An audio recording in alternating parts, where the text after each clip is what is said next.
10 পদেরও বেশি পিঠা বানানোর জন্য আমি এই জায়গায় কতগুলো চালের গুঁড়ো পানিতে ভিজিয়ে নিয়েছি একটু নরম করার জন্য। তারপরে পাটায় বেটে নেওয়া হচ্ছে। আমার বোন বাড়তেছে, তো ও আবার বাটাবাটিতে একটু এক্সপার্ট আছে। আজকে নানান রকমের পিঠা তৈরি করা হবে বলেই আগের দিন কতগুলো নারিকেল আর সাথে 5-6 কেজি মিঠাই কিনে আনা হয়েছিল। তো সেই মিঠাই আর নারিকেল দিয়েই আজকে সব পিঠাগুলো তৈরি করা হবে। পাটিসাপটা পিঠা বানানোর জন্য এই জায়গায় দুধ জাল করে নেওয়া হচ্ছে আর মাটির চুলাতেই পিঠাগুলো তৈরি করা হবে। আর সময় সাপেক্ষের কারণে কিছু পিঠা গ্যাসেও তৈরি করা হয়েছে। মাটির চুলায় দুধগুলো ভালো করে জাল করে নেওয়া হয়েছে আর জাল করে নেওয়ার পরে গাঢ় একটা ডো হয়েছে। সেই ডোটার মধ্যেই কিছু চালের গুঁড়ো ভালো করে মিহি করে বেটে দিয়ে তারপরে এই খিরসাটা তৈরি করতে হয়। আর এই ক্ষীরটা যত মজা হবে পাটিসাপটা পিঠাও ততই মজা হবে। বলতে বলতে সন্দেশ পিঠাও তৈরি করা হয়ে গেছে। আর সন্দেশ পিঠার ক্লিপটা নেওয়া হলো না, এজন্য যে সন্দেশ পিঠা আর বিবিখানা পিঠার ডো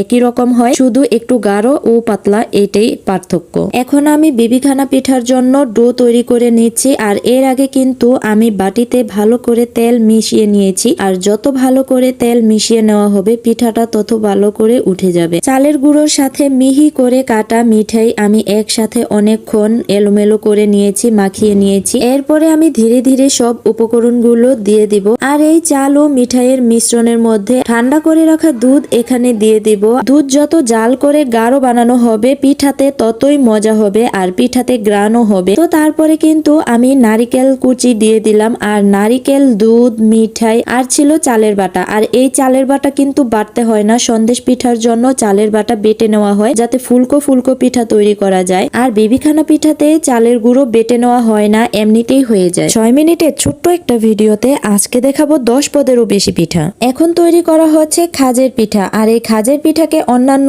এলাকায় কাছি খোলা পিঠাও বলা হয়, তো আমাদের মুন্সিগঞ্জের এলাকায় বলা হয় খাজের পিঠা। আর এই খাজের পিঠা হয়তো বা চটি দিয়েও এসে পড়ে, আবার আমার মা এখানে কাচি নিয়ে নিয়েছে, অবশ্য কাছি খোলা পিঠাও হয়ে গেল। আর এই কাছি খোলা বা খাজের পিঠা তৈরি করার জন্য চালের গুঁড়ো অবশ্যই বেটে নিতে হবে। চালের গুঁড়ো বেটে না নিলে ফুলকো ফুলকো হবে না। অবশ্য যদি বেটে নাও নেন তাহলে কুসুম গরম পানি ও খাবার সোডা ব্যবহার করতে পারেন যাতে একটু ফুলকো ফুলকো হয়। আমি চালের গুঁড়ো এখানে বেটেই নিয়েছি। কিছুক্ষণ আগেই আপনারা দেখেছেন আমি বাটিতে ভালো করে তেল মাখিয়ে নিচ্ছিলাম। আর সেই বাটিতেই কিন্তু বিবিখানা পিঠা বানানোর জন্য ডোটা ঢেলে দিলাম। গরম ছাইয়ের মধ্যে এই বাটিগুলো পোড়া দিয়ে রাখলাম। আর এই পোড়া দেওয়ার কারণেই বিবিখানা পিঠাগুলো তৈরি হয়ে যাবে। আর গ্রামের বাড়িতে এরকম ভাবে বিবিখানা পিঠা আগুনের ছাইয়ে দিয়ে পোড়া দেওয়া হয়। আর সেই পোড়া পিঠেই খেতে আসল টেস্ট হয়। নারকেলের নাড়ু তৈরি করা হবে। আর এই নারকেলের নাড়ু তৈরি করার জন্য নারকেলগুলো ভালো করে কুড়িয়ে তারপরে নারকেল ভালো করে পাকিয়ে নেওয়া হয়েছে। আর এর মধ্যে